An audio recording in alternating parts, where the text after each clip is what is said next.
Bapak, Ibu, dan saudara sekalian, firman Tuhan akan kita renungkan dari Mazmur 25 ayat 14 demikian.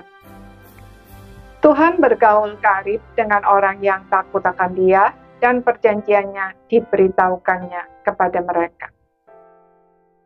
Saudara-saudara sekalian, memiliki relasi yang intim dengan Tuhan adalah hal terindah yang layak untuk kita rindukan dengan sepenuh hati, dan kita usahakan dengan segala daya, sekalipun sebenarnya kita sama sekali tidak berdaya.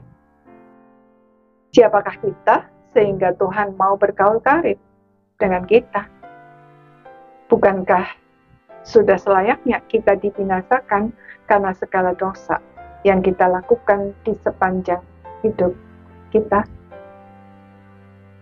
Namun, di dalam ketidakberdayaan kita bersyukur. Karena Allah berkenan mencurahkan rahmat dan kasih karunia-Nya kepada kita dengan jalan Kristus Yesus mati di salib untuk menebus kita dari dosa. Rahmat dan kasih karunia Allah itulah yang memungkinkan kita untuk dipindahkan dari maut ke dalam hidup yang kekal. Dari keadaan terpisah dari Allah ke dalam persekutuan yang intim dengannya. Pemazmur sangat menyadari hal itu, dan dia percaya. Karena itu, walaupun ia sadar siapa dirinya di hadapan Allah, dia berani berdoa agar Tuhan senantiasa mengingat segala rahmat-Nya dan kasih setia-Nya. Ia juga berdoa agar oleh rahmat dan kasih setia-Nya itu, Tuhan tidak mengingat-ingat lagi dosa-dosa masa lalunya yang sudah diakui, dan dia yakin telah diampuni. Saudara, semua yang didoakan pemazmur itu sesuai dengan janji Tuhan. Maka ia pun mengalami Tuhan menggenapi janjinya. Bahkan menunjukkan jalan-jalan yang harus dipilih. Sehingga dia boleh menetap dalam kebahagiaan. Dan menerima janji bahwa anak cucunya akan mewarisi bumi. Saudara, pemazmur adalah orang berdosa seperti kita semua.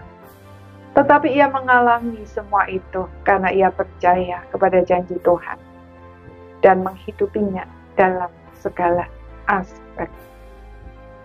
Janji-janji Tuhan itulah yang menjadi dasar dari semua doanya, dan dia tidak pernah dikecewakan. Apakah kita rindu mengalami seperti pemazmur? Mari kita selidiki firman Tuhan dengan seksama.